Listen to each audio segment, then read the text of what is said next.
Você é uma vergonha, meu pai gritou quando fui expulso de minha própria casa. 15 anos depois, a mentira da minha prima foi desvendada. Mas era tarde demais. Meu nome é Nathaniel Reis, e quando eu tinha 19 anos, uma única mentira quebrou tudo que eu acreditava entender sobre família, amor e confiança. Eu estava no último ano do ensino médio com todo o meu futuro pela frente. Meus pais, David e Martha, sempre se orgulharam de mim por aspirar à profissão de arquiteto. Pelo menos eu achava que sim. Então, uma noite, minha prima Chloe sentou-se na nossa sala, com as mãos tremendo e lágrimas escorrendo pelo rosto. Ela se virou para meus pais e declarou: Nathaniel me engravidou. Lembro de rir de surpresa. Chloe, para. Isso não é verdade, e você sabe disso, implorei, com a voz falhando. Mas Chloe enterrou o rosto nos braços da minha mãe, soluçando. Meu pai ficou ali parado, o rosto contorcido de raiva. Arrume suas coisas, Nathaniel. Você não vai desonrar esta família por mais tempo. Caí de joelhos. Pai, por favor. Eu não fiz isso. Só me dê um teste de DNA quando o bebê nascer. Você vai ver a verdade. Meu pai desviou o olhar. Minha mãe gritou: como você pôde fazer isso com sua própria prima? Então, com lágrimas nos olhos, minha namorada Sofia murmurou: não consigo acreditar em você. Eu nem sei quem você é. Enquanto ela saía. Pela manhã, todos na escola sabiam. Pelas escadas, sussurros: predador, manipulador, mentiroso. Cada palavra feria mais que a anterior. Eu não consegui lidar com isso. Abandonei a escola semanas antes da formatura, deixando a cidade com apenas uma mochila. Dirigi por 4 estados, fiquei em hotéis baratos e encontrei trabalho em canteiros de obras. Dias longos e terríveis sob o sol, mas eu estava determinado a sobreviver. Os anos se passaram, e fui subindo na carreira. Economizei cada centavo, aprendi todos os ofícios e abri meu próprio negócio. Por fora, parecia uma história de sucesso. Mas por dentro, eu carregava o peso da traição. Quando meu pai morreu, ninguém me avisou. Descobri uma semana depois, navegando pelo Facebook, olhando fotos de um funeral para o qual não fui convidado. Enquanto isso, Chloe prosperava.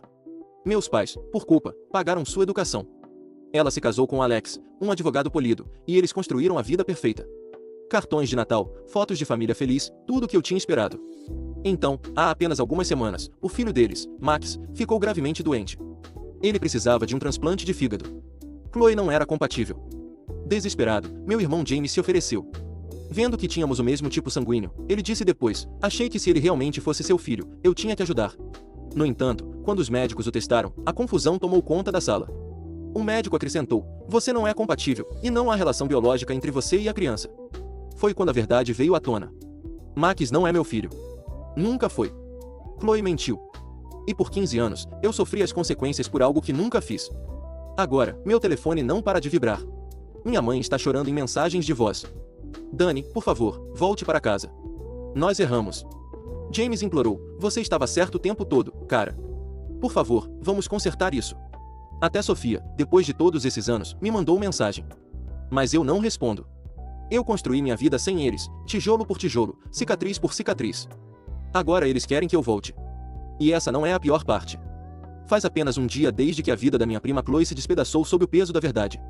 Por 15 anos, carreguei aquilo como uma corrente de pedra no peito, me puxando para baixo em um ressentimento silencioso e uma vida que construí sozinho enquanto minha família me rejeitava. Acreditei que por suas mentiras me libertaria. Em vez disso, sinto como se estivesse preso num estranho limbo, nem justificado nem em paz, mas em algum lugar entre a raiva e o cansaço. Tive uma noite terrível de sono depois de saber a verdade. Meu telefone não parava de brilhar na mesa de cabeceira, vibrando tanto que batia na madeira como um alarme incessante. Ligadas, mensagens de voz, mensagens de texto, minha mãe, meu irmão, tios, tias e primos que não diziam meu nome há mais de uma década, todos de repente se lembravam da minha existência. Deixei o telefone ali e fiquei olhando para o teto, o peito apertado com o fluxo de memórias. A mais cortante de todas foi a noite em que Chloe, trêmula e chorosa, disse as palavras que destruíram minha vida: Nathaniel me engravidou. Na época, eu tinha 19 anos. 19. Com todo o futuro pela frente, notas boas o suficiente para bolsas e cartas de aceitação prontas para serem abertas. Em semanas, tudo se foi. Abandonei a escola porque sabia que ninguém acreditaria em mim. Que meu pedido por um teste de DNA foi abafado por um dilúvio de raiva. A desaprovação do meu pai foi a mais alta. Ele cuspiu meu nome como se fosse lixo. Minha mãe se lamentou como se tivesse perdido um filho. Meu irmão me encarou como se eu fosse um estranho que tinha entrado em nossa casa. Sofia, a garota que eu amava, só me lançou um olhar de desgosto. Aos 19 anos, saí daquela casa com uma única mochila e dormi onde quer que pudesse pagar. Trabalhei horas empilhando mercadorias e dias carregando tijolos. Minhas mãos formavam bolhas enquanto Chloe cursava a faculdade, com a mensalidade paga pela mesma família que me abandonara. O ressentimento nunca me deixou. Nem em 15 longos anos. E agora, um dia depois da verdade ser revelada, eles estão do lado de fora da minha porta. Quando corri a cortina naquela manhã e vi a luz do sol desenhando linhas nítidas pelas persianas, congelei. A caminhonete velha do meu irmão James, a mesma enferrujada que ele dirigia no ensino médio, estava estacionada no meio-fio. Minha mãe estava ao lado, encostada no capô. Seus ombros estavam caídos e seus braços firmemente cruzados sobre o corpo, como se estivesse se protegendo contra mais do que apenas a brisa fria da manhã. Dani, ela gritou, a voz rouca ecoando pela rua. Dani, por favor, abre a porta e deixa a gente conversar, disse James, a voz mais calma, mais tingida de desespero. Você não precisa dizer nada. Só nos dê alguns minutos. É tudo o que queremos. Permaneci no corredor, olhando para a porta, os dedos tremendo ao se aproximarem da maçaneta. Por um breve momento, desejei abri-la, sair e sentir os braços da minha mãe me envolverem como quando eu era criança. Mas então veio o flashback. Os olhos do meu pai cheios de fogo ao me rotular de desgraça. A raiva na voz de Chloe. Meus parentes sussurrando atrás de portas fechadas que eu era um monstro. Onde estavam essas vozes então? Dei um passo atrás, o coração batendo forte. Não responderia. A voz da minha mãe tremeu ao tentar novamente, lágrimas escorrendo por entre as palavras. Dani, não foi sua culpa. Sabemos disso agora. Por favor, não nos exclua. James abriu a porta.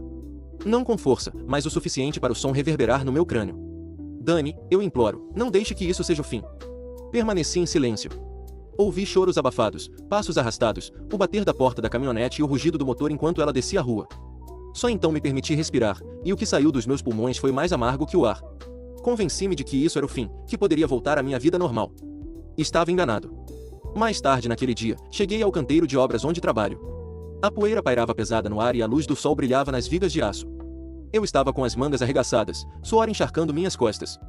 Quando ouvi, era a voz de James. Dani. Olhei ao redor e lá estava ele, parado no meio do canteiro, o rosto cansado, mas resoluto. Os trabalhadores pararam. O barulho do metal cessou, as furadeiras espirraram e pararam. Todos os olhos estavam em nós. James se aproximou com cuidado, as mãos erguidas como se temesse que eu pudesse fugir. Sei que você não quer que eu esteja aqui, mas eu tinha que vir. Você não faz ideia do quanto sinto muito, do quanto todos nós sentimos muito. Apertei os dentes, a voz baixa e feroz. Você não deveria estar aqui. Ele continuou a se aproximar. Nós erramos. Eu errei. Eu deveria ter ficado ao seu lado. Eu deveria ter lutado por você. Em vez disso, fiquei calado enquanto você perdia tudo, enquanto você tinha 19 anos e implorava para acreditarmos em você.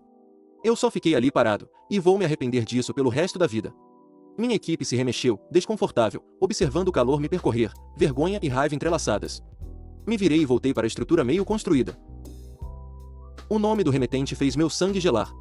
Tio Richard, o pai de Chloe. Minha mão tremeu ao abrir. Seus comentários eram breves, mas atingiram como um martelo. Nathaniel, eu sei que você não tem motivo para me ouvir. Sei que o dano é irreversível, mas você deveria saber que seu pai deixou algo para você no testamento. Não vou dizer o que é, mas imploro que volte para casa e veja por si mesmo. Se quiser ir embora de novo depois, ninguém vai impedir. Recostei-me, o peito apertado, a mente a mil. Meu pai, o cara que me rejeitou e se recusou a olhar para mim depois das acusações de Chloe, tinha me deixado algo. Por quê? Culpa? Uma lembrança dolorosa do que eu tinha perdido?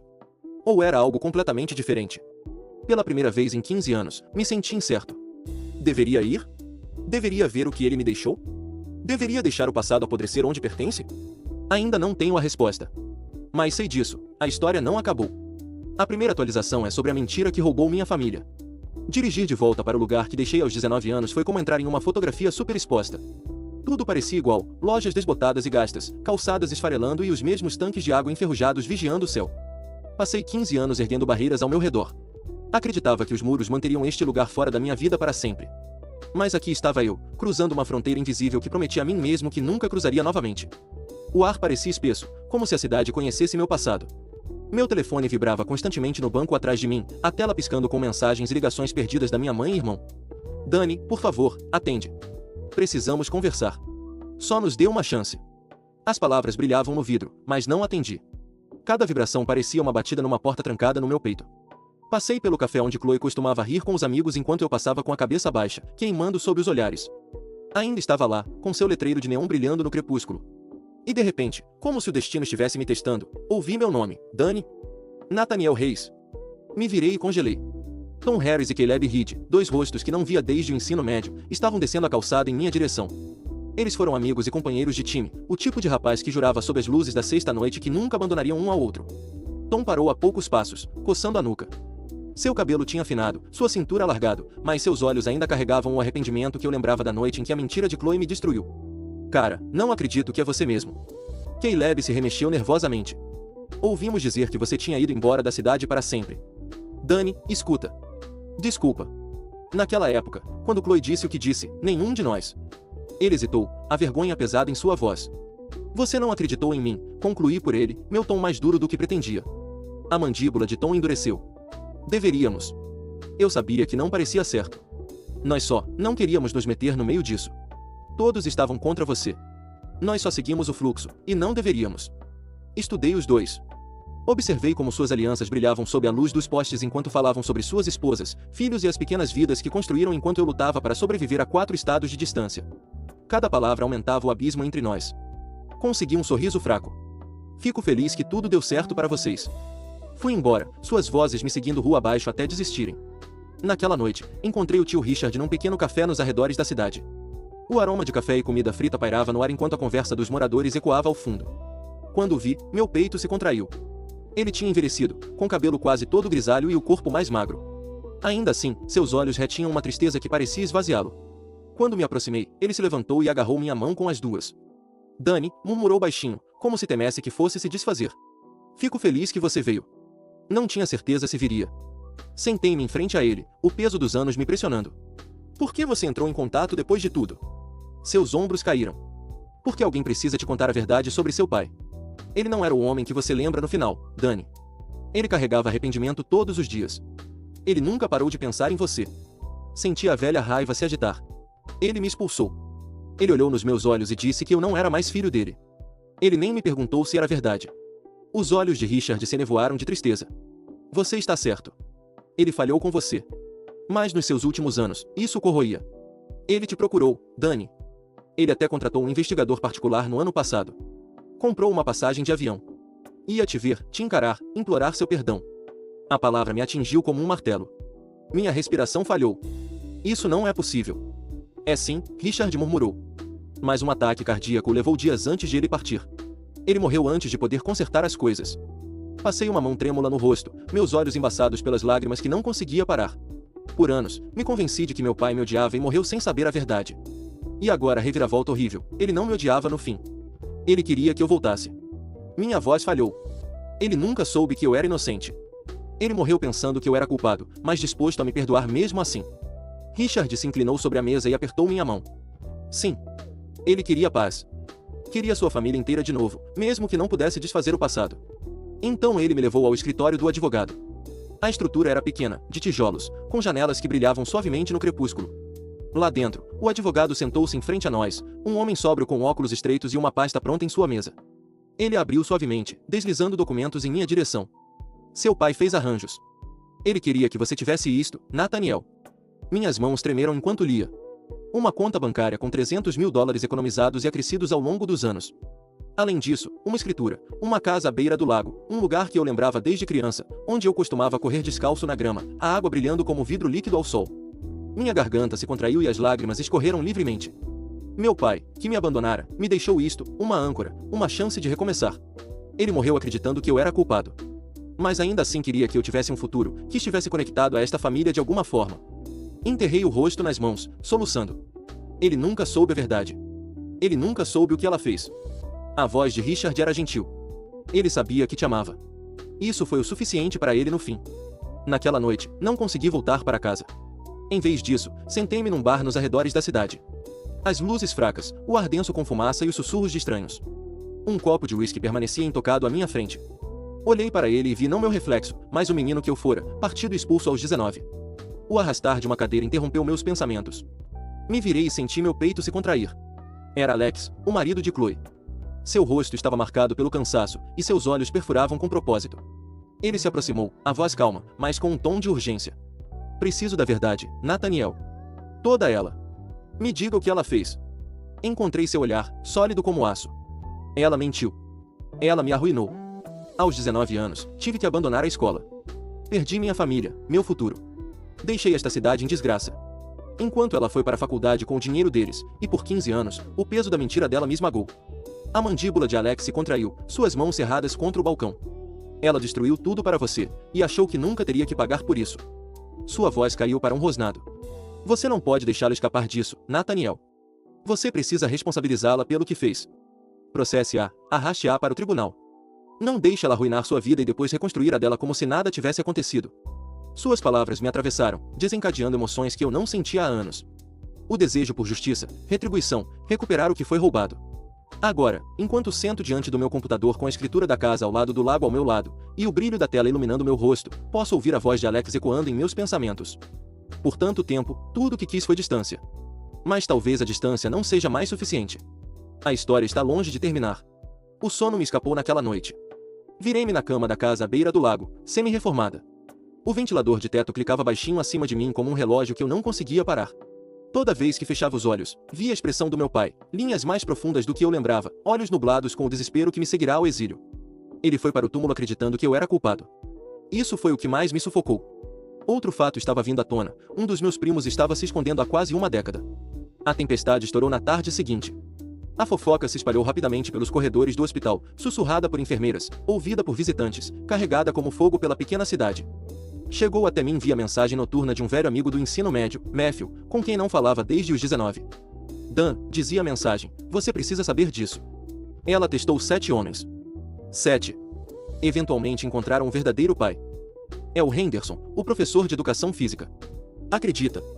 Larguei o telefone e fiquei encarando a luz escura do quarto, o nome ecoando na minha cabeça. Henderson, nosso professor de educação física, o homem que gritava comigo para correr até meus pulmões queimarem, que sorria para mim quando eu sofria na barra fixa e que morava nos arredores da cidade, naquela casa sombria com revestimento descascando. Minha prima tinha destruído minha vida apontando um dedo trêmulo para mim, quando na verdade sempre esteve com ele. Raiva, gelada e sufocante, percorreu-me. Lembrei do rosto do meu pai, dos comentários raivosos da minha mãe, do silêncio do meu irmão. Todos acreditaram nela. E todo esse tempo, a verdade estava fervendo abaixo da superfície.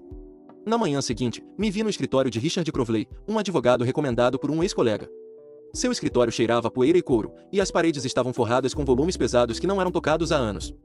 Ele me indicou uma cadeira e me olhou com olhos penetrantes e inquisitivos. Conte-me tudo, pediu. Contei. Cada detalhe jorrou, a acusação, a traição da minha família, a amante que fugiu, os anos de exílio. Richard ouviu atentamente, sua caneta rabiscando um bloco amarelo. Quando terminei de falar, ele recostou-se e bateu a caneta na superfície. Nathaniel, você tem um caso. Isso não é apenas uma tragédia pessoal. É difamação, calúnia e danos que se estendem por 15 anos. A mentira da sua prima lhe custou sua educação, sua reputação, sua família. Agora, com a evidência de DNA e a fofoca do hospital confirmando a verdade, temos alavancagem. Um caso forte. Se você está disposto a lutar, posso ajudá-lo. Engoli em seco, as mãos tremendo. Pela primeira vez em anos, senti um fogo dentro de mim. Não apenas raiva, mas propósito. Saí do escritório dele e fui para casa à beira do lago, o último presente do meu pai. Ela parecia cansada, como se esperasse que alguém a amasse de volta à vida. Persianas rachadas pendiam soltas. Os degraus da varanda cederam e a era subia pelas paredes como se tivesse tomado o controle. Fiquei ali, a chave na palma da mão, falando com o ar parado. Você queria que eu tivesse isso, pai. Talvez seja aqui que tudo recomeça. Reformar a casa se tornou minha terapia. O cheiro de serragem, a sensação da lixa polindo a madeira envelhecida, o baque gratificante do martelo nos pregos. Isso me mantinha calmo, mas também me confrontava com fantasmas. Numa tarde, fui à loja de ferragens local para comprar tinta e ferramentas. E lá estava ela, Laura, minha ex. A garota que uma vez segurou minha mão sob as arquibancadas, me prometeu para sempre, e então me descartou como uma pedra quando a mentira da minha prima envenenou o ar. Seu cabelo estava curto e bem cuidado, e uma aliança de casamento brilhava em sua mão enquanto ela atendia um cliente. Ela parou por um segundo, olhando para mim como se tivesse visto um fantasma. Nathaniel. Sua voz falhou. A mesma voz que uma vez murmurou eu te amo no meu ouvido. Eu não sabia que você tinha voltado. Apertei os produtos nas mãos, cada músculo tenso. Laura, disse secamente. Ela deu um passo mais perto, seus olhos brilhando. Sinto muito por tudo. Eu tinha 19 anos. Não sabia no que acreditar, e estava com medo. Eu deveria ter ficado ao seu lado, mas eu... Suas palavras se tornaram ruído. A traição ainda ardia fundo demais. Coloquei os produtos no balcão, deslizei o dinheiro e me virei. Nathaniel, por favor, ela implorou, desespero na voz, mas fui embora sem olhar para trás. Meu peito parecia que ia desabar, mas me recusei a dar a ela a alegria de me ver desmoronar. Naquela noite, na quietude do escritório de frente para o lago escuro, abri meu laptop. Carreguei o peso do silêncio por 15 anos, mas estava cansado de me esconder. Meus dedos tremeram enquanto digitava, descrevendo cada aspecto da minha dor. A acusação, o exílio, os anos passados reconstruindo minha vida enquanto minha prima lucrava com a culpa dos meus pais. Terminei com a verdade. O teste de DNA revelou que eu nunca fui o pai. Então apertei o botão de publicar. Ao amanhecer, meu telefone tinha explodido. Notificações chegavam às centenas. Ex-colegas de quem eu não ouvia há anos estavam marcando, comentando, compartilhando. Nathaniel, sinto muito. Deveríamos ter sabido melhor. Você não merecia isso. Ela destruiu sua vida completamente e saiu impune. Inacreditável. Até aqueles que antes zombavam de mim nos corredores expressaram arrependimento. Alguns marcaram minha prima pessoalmente, exigindo respostas. Então eu vi. Meu irmão mais novo, James, tinha dito: sinto muito, Dan. Eu deveria ter estado lá. Eu deveria ter te contado sobre o pai. Não espero perdão. Suas palavras me cortaram como uma navalha. Naquela noite, ele chegou à casa do lago. Eu o vi parado ao lado da minha caminhonete, a luz do pôr do sol lançando um tom dourado sobre seu rosto. Ele parecia mais velho, sobrecarregado pelo remorso, e sua voz era pouco mais que um sussurro. Dan, respondeu ele. Por favor, podemos conversar. Cruzei os braços, o peito apertado. O que ainda há para dizer? Ele engoliu em seco. Eu também era um garoto. Não sabia como lidar com aquilo. Aceitei o que todos estavam dizendo. Achei que você era culpado. Estalei. E em vez de ficar ao meu lado, você me abandonou. Me deixou apodrecer. Sabe como é dormir num carro aos 19 anos porque sua família acha que você é um monstro? Seus olhos se encheram de tristeza. Eu me arrependo todos os dias. Juro que sim. Mas não posso desfazer. Não pode, disse friamente. E não pode me devolver o que perdi. Minha educação, meu pai, minha vida. Você nem me disse que ele tinha morrido. Sabe o quanto eu te odeio por isso? Os ombros de James caíram. Eu estava errado. Fui um covarde. Não espero perdão, mas por favor, não me exclua para sempre. Me virei para longe dele. A agonia no meu peito era terrível. Você está 15 anos atrasado, James. Entrei em casa e fechei a porta. O silêncio era terrível. Minhas mãos tremiam enquanto sentava na escrivaninha do meu pai e abria o laptop novamente. Eu tinha mais a dizer. O mundo precisava ouvir. E enquanto digitava, uma coisa passava pela minha cabeça: isso não tinha acabado. Definitivamente não. Haveria mais atualizações. Atualização final. Finalmente, a justiça foi feita.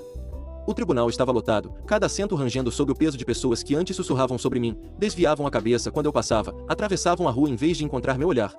Eu podia sentir seus olhares na nuca enquanto sentava à mesa do autor, mãos apoiadas na bela superfície de mogno, garganta seca, peito ofegando a cada respiração. O julgamento durou 2 semanas. 2 semanas ouvindo minha vida ser examinada em termos clínicos frios. Por 2 semanas, advogados se referiram a mim como o autor. A acusada virou vítima, em vez de Nathaniel Reis, a pessoa. Chloe evitou meu olhar por 2 semanas. Seu queixo outrora afiado caiu em constrangimento, e seu marido sentou-se rígido ao seu lado como um estranho. E agora o momento havia chegado. A voz do juiz soou no silêncio, calma e metódica. No caso Reis versus Reis, o júri considera a favor do autor, Nathaniel Reis. A ré foi condenada a pagar $1,5 milhão em danos. Gritos ecoaram pela sala. Meus joelhos quase cederam sob a mesa.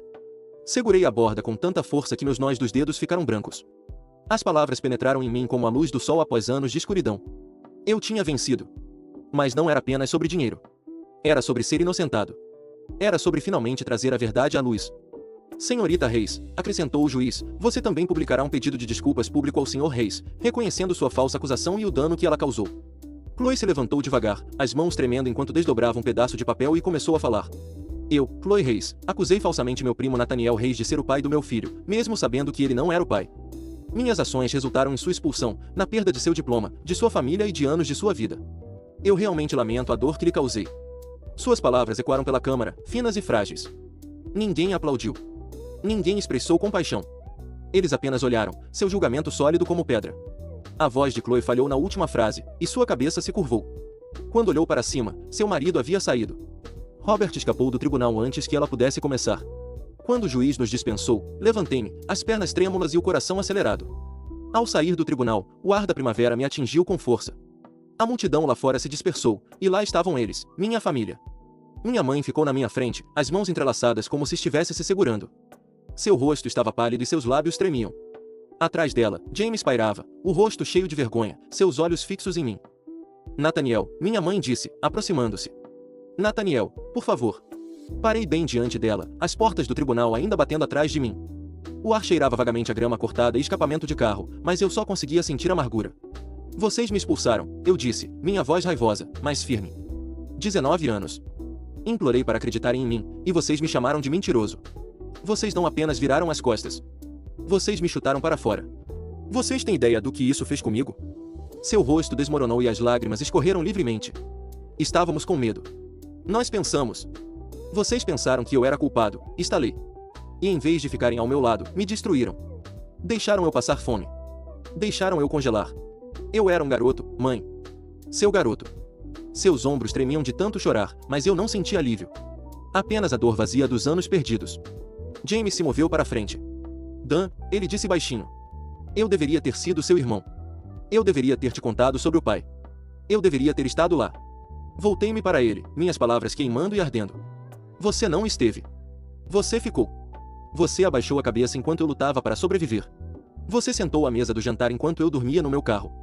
Você nem me contou quando ele morreu. Minha voz falhou. Sabe o quanto eu te odeio por isso? Ele recuou como se eu tivesse batido nele. Eu sei, murmurou. E sinto muito todos os dias. Sinto muito. Balanço a cabeça. Você está 15 anos atrasado. O silêncio entre nós era agonizante. Me virei e passei por ambos, o peito apertado e a respiração irregular. A vida de Chloe rapidamente desmoronou depois disso. Alex pediu o divórcio em um mês, e a batalha pela custódia foi feia. A verdade de suas mentiras, os pedidos de desculpas públicos, o dano que ela infligiu, tudo veio abaixo.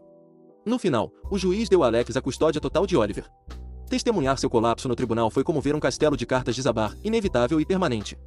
A cirurgia de Oliver foi bem sucedida. Visitei-o no hospital logo depois. O aroma de antisséptico pairava no ar e o bip repetitivo das máquinas quebrava o silêncio.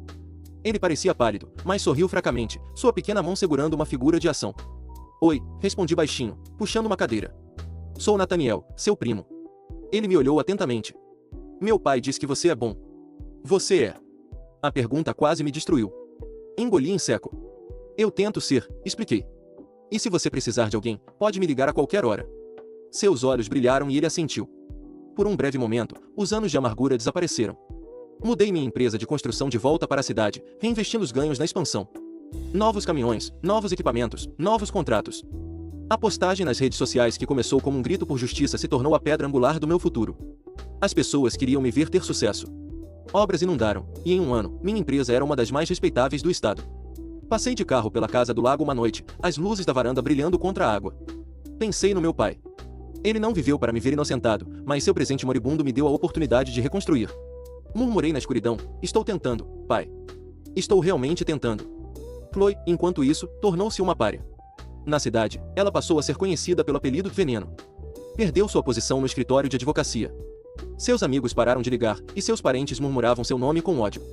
Ela andava pelas ruas com a cabeça baixa. A mulher outrora orgulhosa, reduzida a sussurros e olhares de piedade. Quanto a mim, comecei terapia. A primeira sessão foi difícil. Sentei-me rígido na cadeira, olhando para o relógio limpo na parede, o aroma de lavanda denso no ar.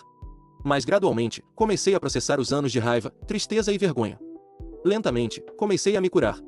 Minha família me liga com bastante frequência agora. Deixo o telefone tocar antes de atender, mantendo as conversas breves e educadas. Não estou preparado para sentar em frente a eles, não estou preparado para dividir uma mesa ou uma refeição, mas digo, passos de bebê. Foi a primeira vez em 15 anos que não fui definido por uma mentira. Eu não era mais o garoto que foi expulso. Eu era Nathaniel Reis, um homem que suportou, revidou e venceu.